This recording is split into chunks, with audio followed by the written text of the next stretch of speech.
Super star Rajinikanth இப்போ Jailer 2 படத்தில் பிஸியாக நடிச்சிட்டு வராரு. இந்த ஜெயிலர் 2 படத்தை நெல்சன் இயக்கிட்டு இருக்காரு. சன் பிக்சர்ஸ் பிரம்மாண்டமாக ப்ரொடக்ஷன்ஸ் பண்ணுறாங்க. அனிருத் தான் மியூசிக் பண்ணிட்டு இருக்காரு. மேலும் இந்த படத்தில் சூப்பர் ஸ்டாரோட சேர்ந்து பாலகிருஷ்ணா, சிவராஜ்குமார், மோகன்லால், சுனில், ஜாக்கி ஷெராப் போன்ற மிக முக்கியமான நடிகர்கள் நடிச்சிட்டு இருக்காங்க. அண்மையில் தான் இந்த படத்தோட 2ஆம் கட்ட ஷூட்டிங்கை நிறைவு செஞ்சாங்க. இப்போ 3ஆம் கட்ட ஷூட்டிங்கை ஸ்டார்ட் பண்ண போகிறாங்க. அதை தொடர்ந்து பார்த்தீங்கன்னா சூப்பர் ஸ்டாரோட நடிப்பில் வெளியாக போகிற படம் கூலி. இந்த படம் ஆகஸ்ட் 14 ரிலீஸ் ஆக போகுது. இந்த படத்துடைய ப்ரொமோஷன்கள்லாம் ஸ்டார்ட் பண்ண போகிறாரு நம்ம லோகேஷ் கனகராஜ். ஏன்னா படம் ரிலீஸுக்கு இன்னும் 2 மாதங்கள் தான் இருக்குது. தொடர்ந்து கரெக்டான ப்ரொமோஷன்கள் பண்ணால் தான் இந்த படம் தமிழ் சினிமாவோட முதல் 1000 கோடி படமாக வரும் அப்படின்றது மக்களோட கருத்தாக இருக்குது.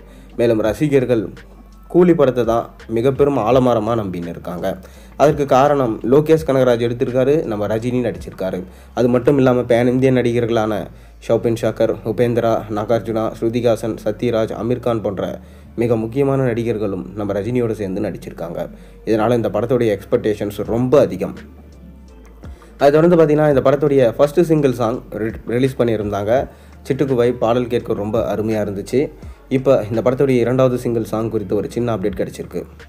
அதாவது இந்த 2வது பாடல் ஏற்கனவே சொன்னாங்க, பூஜா ஹெக்டே தான் நம்ம ரஜினியோடு சேர்ந்து நடனம் ஆடி இருக்காங்க அப்படின்னு சொல்லப்பட்டது. அதற்கு ஏற்ற மாதிரி பார்த்திங்கன்னா இந்த பாட்டில் கண்டிப்பாக பூஜா ஹெக்டே தான் நடனம் ஆடி இருக்காங்க. இந்த பாட்டுமே பார்த்திங்கன்னா ஒரு குத்து பாடல், வின்டேஜ் சாங் அப்படின்னு சொல்லிட்டு சொல்லப்படுது. இந்த பாடல் கண்டிப்பாக காவாலா பாட்டியை மிஞ்சும் அளவுக்கு இருக்கும் எனவும், கண்டிப்பாக வைபை கிளப்பும், கண்டிப்பாக ரசிகர்கள் எதிர்பார்க்குற அளவுக்கு இந்த பாட்டு வந்திருக்கு. அந்த பாட்டுக்கு அனிருத் தான் பார்த்திங்கன்னா பாட்டு பாடியிருக்காரு. மேலும் அனிருத்தோட மியூசிக்கில் பாட்டு கண்டிப்பாக ஹிட் ஆகும் என்று சொல்லப்படுது. ஏற்கனவே வந்த ரஜினியோட படங்களில் பாடல் ஹிட் ஆகிறதுக்கு காரணம் அனிருத்தோடைய மியூசிக் தான். அந்த மேஜிக் இந்த படத்துலேயும் இருக்காம். கண்டிப்பாக இந்த பாட்டு ரசிகர்களுக்கு திருப்தி பண்ணும் விதமாக இருக்கும். மேலும் இந்த பாட்டோட ப்ரோமோ இன்னும் ஓரிரு தினங்களில் ரிலீஸ் ஆக அதிக வாய்ப்பு இருக்குது. ஏன்னா கரெக்டான ப்ரொமோஷன்ஸ்களை இப்போவே ஸ்டார்ட் பண்ணிட்டாங்கன்னு சொல்லிட்டு சொல்லப்படுது. ஒரு பக்கம் அமீர்கானாக இருக்கட்டும், இன்னொரு பக்கம் நாகார்ஜுனாவாக இருக்கட்டும், 2 பேரும் பார்த்திங்கன்னா மாற்றி படத்துக்கான பாசிட்டிவ் எல்லாத்தையும் சொல்லிகிட்டு இருக்காங்க. ஒரு பக்கம் ரஜினியே படத்தோடைய ஒரு ஆஃபை நான் பார்த்துட்டேன், ரொம்ப அருமையாக வந்திருக்கு எனவும், இன்னும் 2ஆம் பாதியை மெருகேற்றிட்டு இருக்காங்க. அதுக்கப்புறம் முழு கதையும் முழு படத்தையும் நான் பார்த்துட்டு வந்து ரிவ்யூ சொல்லுவேன் அப்படின்னு ரஜினியே சொல்லியிருந்த விஷயமே பார்த்திங்கன்னா ரொம்பவே பரபரப்பாக பேசப்பட்டது.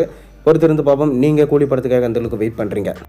மறக்காமல் கீழே கமெண்ட்டில் சொல்லுங்கள். மேலும் சேனலில் போடுற ஒரு வீடியோஸும் பிடிச்சி மறக்காமல் சேனலை சப்ஸ்கிரைப் பண்ணி லைக் பண்ணுங்கள், பெல் ஐகானை ப்ரெஸ் பண்ணுங்கள். அப்போ தான் நான் போடுற வீடியோஸ் எல்லாம் உங்களுக்கு நோட்டிஃபிகேஷனாக வந்து சேரும்.